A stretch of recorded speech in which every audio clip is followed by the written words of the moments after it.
The call came through at gate 17, and the gate agent who took it did not look up from her screen for a long moment after she set the receiver down. That was the part no one in the terminal noticed. They were watching the departure board, or their phones, or the slow crawl of a luggage cart across the polished floor. No one was watching Deborah Finch when she pressed her lips together and reached for her radio, but Colin Carter noticed. He noticed most things. He was sitting in the last row of the departure lounge, the seat closest to the window, the one with the clearest sight line to both the gate desk and the jetway door. He had chosen it the way he always chose seats, without appearing to choose at all, simply drifting to the right spot as though gravity had placed him there. His carry-on was stowed neatly under the seat in front of him, not in the overhead bin, because he had learned years ago that anything you needed quickly, and quickly meant within arm's reach. His daughter was beside him. Thea Carter, 11 years old, reading a paperback novel with a cracked spine and a bookmark made from a strip of yellow washi tape she had found somewhere in his apartment and apparently decided was hers now. She had her feet tucked under her on the seat, a habit her mother had tried to discourage and that Colin had quietly stopped correcting after the funeral. Some things mattered less than they used to. The flight was Toronto to Vancouver. Business class, 2 seats, row 4. The tickets had been purchased 6 weeks ago, upgraded 3 weeks ago, and confirmed twice. Once when he checked in online the previous evening, and again at the counter 40 minutes ago when the agent had looked at his boarding passes, looked at him, and looked at the boarding passes again before printing seat tags without comment. He had noted that too. The second look. He always noted the second look. Colin was not the kind of man who attracted immediate attention. He was medium height, broad through the shoulders, with the kind of face that was difficult to place. Not young, not old, the sort of quietly worn that could mean anything. He was wearing dark jeans, clean boots, and a gray wool sweater that Thea had once described as the color of a seal. He did not look like a man who flew business class. He was aware of this. He had spent a number of years being aware of precisely this, and he had reached a point where the awareness was simply information, neither painful nor provocative. It was data. He processed it and moved on. Thea, for her part, looked entirely unbothered by everything, because she was 11, and 11 meant that the world had not yet fully explained itself to her, and she was still mostly interested in the novel. The gate agent, Deborah Finch, picked up her radio again. They boarded with the first group. Colin scanned the passes at the reader himself. The agent looked elsewhere when he approached, which he filed away, and he and Thea walked down the jetway side by side, Thea still holding the novel, Colin carrying both bags. He found row 4 without needing to look at the seat numbers. He put the bags in the overhead, waited for Thea to choose her side, and settled into 4A when she took 4B with the window because she always took the window. The seat reclines, he told her.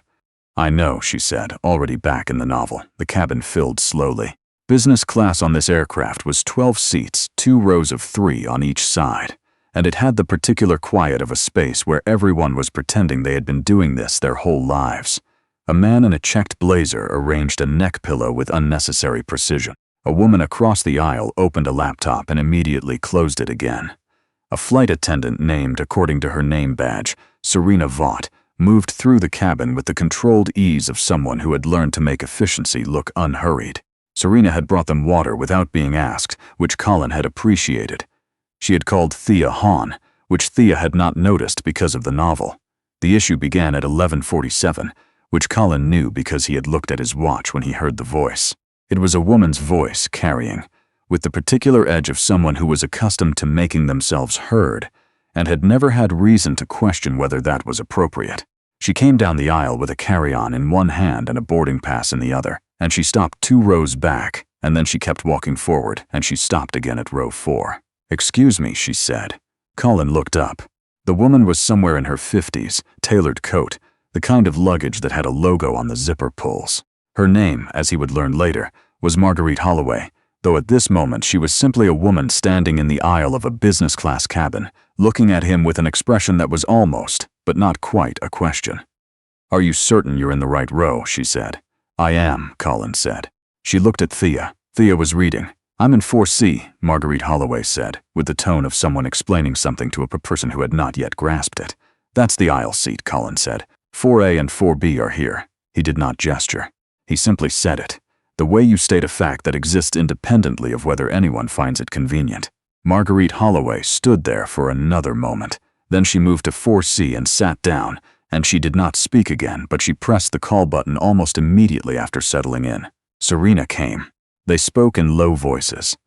Colin caught the phrase double check and the phrase the booking, and he went back to watching the rest of the passengers board, because there was still data coming in, and he preferred to have the complete picture before deciding whether any of it required a response.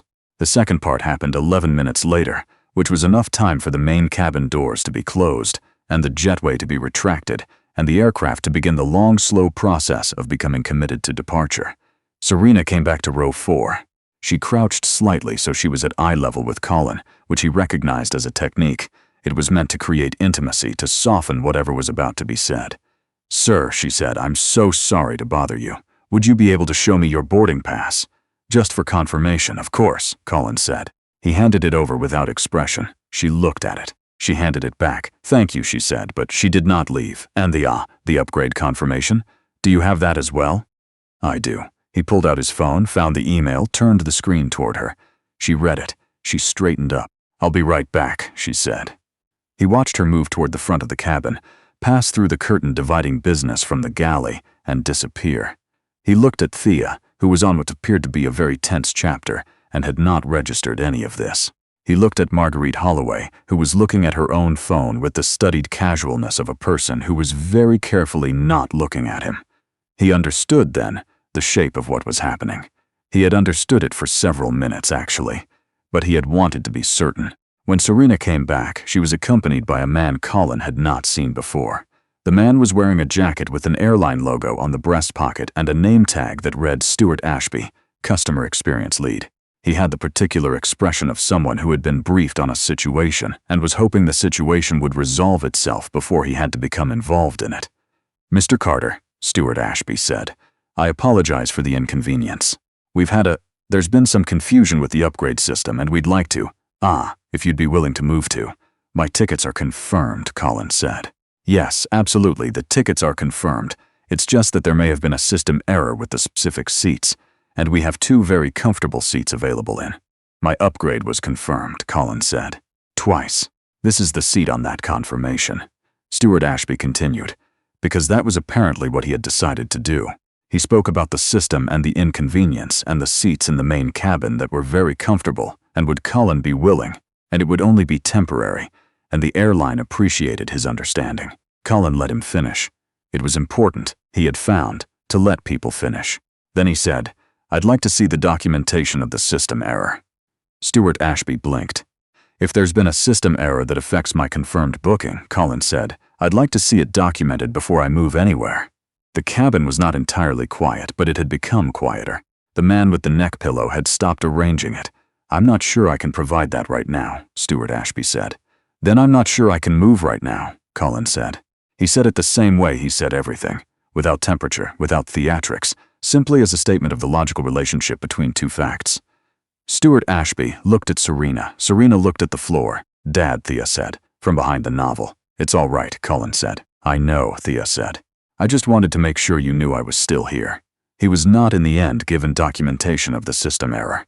What he was given was a choice that was not really a choice. Move now or be removed. Stuart Ashby did not phrase it that way, because Stuart Ashby was not the kind of man who said things directly, but the meaning was clear enough. There were other passengers to consider. There was the schedule. There was the comfort of everyone on board.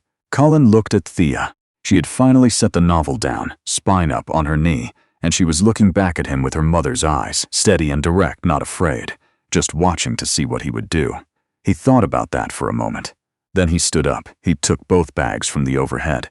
He gestured to Thea, who unfolded herself from the seat and tucked the novel under her arm, and they walked up the aisle together, Thea first, Colin behind, and he did not look at Marguerite Holloway as they passed her row, but he was aware of her in his peripheral vision, and she had the careful stillness of a person who knew they were being observed. At the jetway door, Stuart Ashby was ahead of them, already speaking into his radio. The door was open. The jetway beyond it was dim and slightly cold. "Someone will assist you with rebooking at the gate," Stuart Ashby said. "Again, the airline apologizes. What's your full name?" Colin said. Stuart Ashby paused. "Stuart Ashby. And your employee number?" Another pause. He provided it. Colin committed it to memory, which was a thing he was able to do. Numbers. sequences, the precise wording of spoken statements, with the ease of someone who had trained himself to do it because the alternative was to not remember, and not remembering had cost him once, a long time ago, in a way he did not revisit often. He and Thea stepped into the jetway. The door closed behind them. The jetway was not, it turned out, empty. There was a maintenance technician at the far end doing something with a panel, and there was a gate agent at the top who had clearly been told they were coming and had the uncomfortable expression of a person who has been handed someone else's problem. And there was Thea, who sat down on her carry-on with the matter-of-fact adaptability of someone who had learned early that sometimes you waited in unlikely places. "Are we going to Vancouver?" she asked. "I'm going to make that happen," Colin said. "Okay." She opened the novel. He took out his phone. He called the airline's premium line, the number he had memorized from the email, and he spoke to a representative named Joelle, who was in a call center somewhere, and had no particular stake in this situation, and was therefore the most useful person he had spoken to in the past 20 minutes. He explained what had happened. He used precise language. He referenced his booking number, his seat confirmation number, the time of the conversation with Stuart Ashby, and the fact that he had been removed from a confirmed business class seat without documented cause. Joelle put him on hold. He stood in the jetway and waited. Thea turned a page. On the aircraft, in the galley behind the business class curtain, a conversation was happening that Colin Carter was not present for, but would later reconstruct with reasonable accuracy from what he was told by people who had been. The co-pilot, a woman named Andrea Marsh, had come forward from the flight deck to speak to Serena about the status of boarding. It was a routine check. Andrea was thorough and slightly impatient, and she had been flying this route for 9 years, and she did not like delays caused by anything other than weather or mechanical issues, because those were the only categories of delay she considered legitimate. Serena, who was good at her job and also not particularly interested in covering for a situation she had not created and did not agree with, told Andrea the truth. A passenger and his daughter had been removed from confirmed business class seats at the request of another passenger, facilitated by Stuart Ashby, and were currently in the jetway. Andrea Marsh was quiet for a moment. "Removed," she said. "Yes," Serena said. "From confirmed seats, yes, and the other passenger's reason?" Serena's expression said most of what needed to be said. "Comfort," she said, approximately. Andrea went back to the flight deck. The captain, whose name was Frederick Okafor, was going through his pre-departure checklist with the focused attention of a man who takes checklists seriously. He was 53 years old, had been flying for 26 of those years, and had a way of being very still when something required his consideration that newer co-pilots sometimes mistook for inattention. It was the opposite of inattention. Andrea told him what Serena had told her. She used the same precise language she used for everything, because she did not believe in softening facts that did not need softening. Frederick Okafor put down his checklist. He was quiet for a long moment. Then he said, "Get me Stuart Ashby." The jetway door opened at 12:09. Colin knew because he looked at his watch. Frederick Okafor was not what Colin had been expecting, which was not a criticism of the man, but simply an honest account of how first impressions work. He was shorter than Colin by an inch or two, and he had a trim gray beard and the kind of unhurried authority that does not require anything to announce it. He was wearing his uniform with the 4 gold stripes of a captain, and he walked down the jetway without rushing, and he stopped in front of Colin and extended his hand. "Mr. Carter," he said, "I'm Frederick Okafor. I'm the captain of this aircraft." Colin shook his hand. "Colin Carter." Frederick Okafor looked at Thea, who had looked up from the novel. "And you must be the young woman who's been waiting very patiently." "I'm Thea," she said. "Thea. Hello." He looked back at Colin. "I've been briefed on what happened. I'd like to hear it from you directly if you're willing," Colin told him. He was brief and accurate, covering the key facts, the confirmed booking, the request to move, the absence of documentation, the removal, without embellishment, because Frederick Okafor did not look like a man who needed embellishment. Frederick listened without interrupting. When Colin was done, the captain said, "Your seats are 4A and 4B. "They are," Colin said. "Then those are your seats." He said it with the same simplicity with which Colin had said everything else, which was, Colin recognized, the simplicity of a person who has found that the truth rarely requires decoration. "If you'll come with me." They walked back down the jetway. Colin let Thea go first. Frederick Okafor fell into step beside Colin, and as they walked he said quietly, "I've spoken to the ground team. There will be paperwork. I imagine you already know your rights in this situation." "I have a general sense," Colin said. Then we understand each other. A pause. I'm sorry this happened. It happens, Colin said. It shouldn't. No, Colin agreed. It shouldn't. They boarded through the main door. Serena was at the entrance and she met them with the careful composure of someone who has been through difficult things and is holding herself steady. She looked at Colin and then at Thea, and then she said simply, "Your water is still there." Which, for some reason, was the thing that made Thea smile. The walk back to row 4 was not, in Colin's experience, entirely comfortable. It was not supposed to be, he supposed. The cabin had the charged quiet of a space where people are pretending not to pay attention while paying very close attention. The man with the neck pillow was very still. The woman with the laptop had stopped pretending to work. 2 passengers in the second row were looking at their hands with the studied concentration of people who had decided this was not their business. Marguerite Holloway was looking out the window. Colin sat in 4A. Thea took 4B. He put their bags in the overhead, and Thea put the novel on her knee. And the cabin gradually reassembled itself into the arrangement of people who had agreed to go somewhere together. Marguerite Holloway did not speak. She did not look at him. She sat in 4C with the rigid stillness of someone who has done a thing and is now in the process of understanding what it will cost them. Colin did not speak to her. There was nothing he particularly needed to say. What he did do, 40 minutes into the flight, when the drink service had come and Thea had gotten apple juice and he had gotten coffee, was take out a small notebook from his jacket pocket and write down the sequence of events in order, with times, names, and the exact wording he could recall. He did this because he intended to file a formal complaint with the airline's equity office and with the Canadian Transportation Agency, and he had found over the years that complaints made with specific documentation moved differently through systems than complaints made from memory alone. It was not a dramatic act. It was simply the kind of thing he did. Thea watched him for a moment. "Are you writing it all down?" "I am." "Good," she said, and then she went back to the novel. He had not planned to tell anyone on the flight who he was. He never planned to tell anyone who he was, because in his experience, who you were had no bearing on whether you were treated fairly, and if it did, that was its own kind of problem. But the man in the seat across the aisle, 4D, the aisle seat on the other side, had been watching Colin write for a while, and at a certain point he leaned slightly across and said, in a voice pitched just below the ambient noise of the aircraft, "Excuse me, are you a lawyer?" Colin looked up.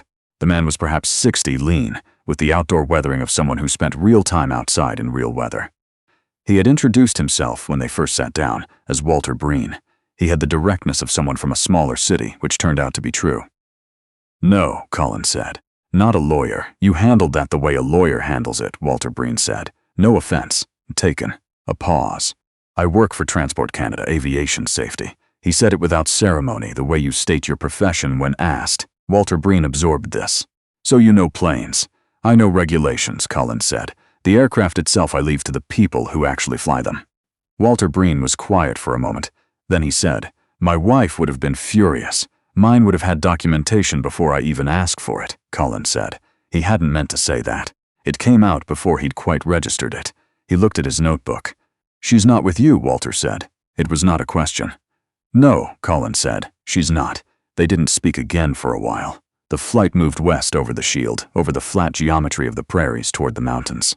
Thea fell asleep somewhere over Manitoba with her cheek against the window and the novel open in her lap, and Colin put a blanket over her without waking her, and he sat and looked out at the sky and thought about what he knew, which was that some things you documented and some things you simply carried, and the difference between them was not always obvious until later.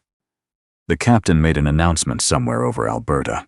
It was a routine announcement about weather in Vancouver and estimated arrival time, and then Frederick Okafor added, in the measured tone of a man who has thought about what he wants to say, "I also want to acknowledge, on behalf of this crew, that the beginning of this flight did not reflect the standard of service or the standard of respect that every person on this aircraft deserves. We are grateful to all passengers for their understanding." That was all he said. He did not name anyone. He did not explain. He said what needed to be said, and then he returned to flying the aircraft. The man with the neck pillow shifted in his seat. The woman with the laptop looked up.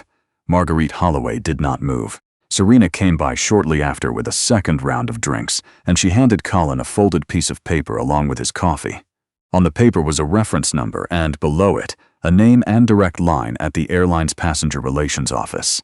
Below that, in Serena's handwriting, They're expecting your call. I told them the details. I'm sorry it happened the way it did." Colin folded the paper and put it in his notebook. He thought about telling her she hadn't needed to do that, but he didn't, because she knew she hadn't needed to, and she'd done it anyway, and some things were better received than argued with. The descent into Vancouver was clear. The mountains came up out of the cloud line the way mountains always do, and Thea woke up when the pressure changed, the way she always did, and she pressed her face to the window and said, "Oh wow," the way she always looked. And Colin looked past her at the mountains and the water and the late light on everything and thought, yes, Vancouver, he had been here before. He had been here the summer before Elena got sick, the two of them, before Thea was old enough to travel, and they had walked the seawall and eaten fish and chips on a dock, and Elena had laughed at something. He could not remember what, just the sound of it, just the way the afternoon had sat around her, and it had been the kind of moment you don't know is important until later. He was not going to have a difficult trip. He had decided that somewhere over the Rockies, quietly, in the way he decided most things. Thea had been looking forward to this for 3 months. She had a list, an actual written list, of things she wanted to do.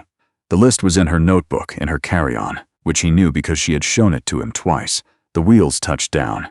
At the gate, as they waited for the jetway to extend, Walter Breen stood up from 4D and extended his hand to Colin. "Good flight," he said. "Better than it started," Colin said and shook his hand. "You should sue them," Walter said with the practical bluntness of a man from a small city.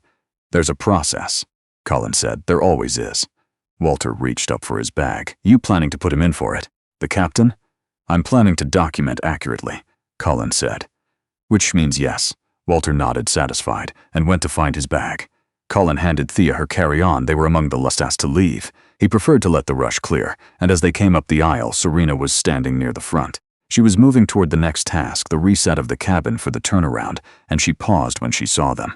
"Have a good trip," she said to Thea. "Vancouver's something else." "I have a list," Thea told her. Serena smiled.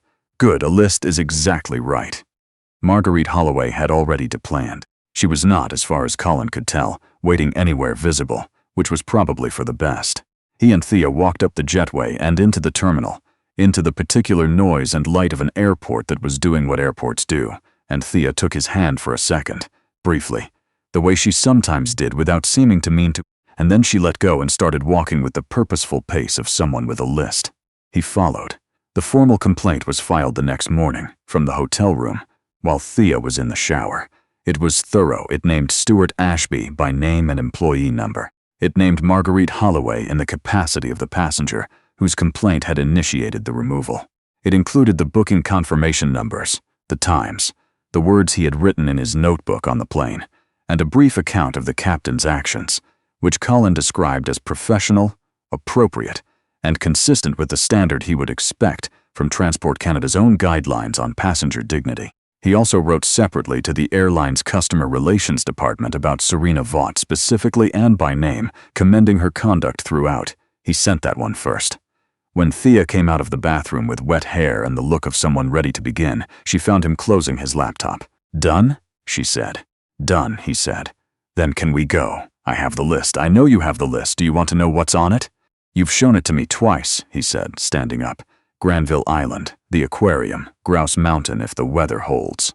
The restaurant where you have to order off a menu that's actually a newspaper." She looked at him with the particular expression she had, narrow, assessing, faintly amused. That was entirely her own and came from nowhere he could identify. "You remembered all of it." "I remember things," he said. She put on her jacket. She found the list in her notebook and looked at it briefly, which he understood was not because she had forgotten, but because holding it was part of the ritual. Then she put it away. "Dad," she said. "Yeah, I'm glad we didn't move." He picked up his jacket from the chair. "I am too," he said. They left the hotel room and the door closed behind them, and the day outside was cool and clear the way Vancouver days can be when they decide to be, and Thea had the list, and they had time.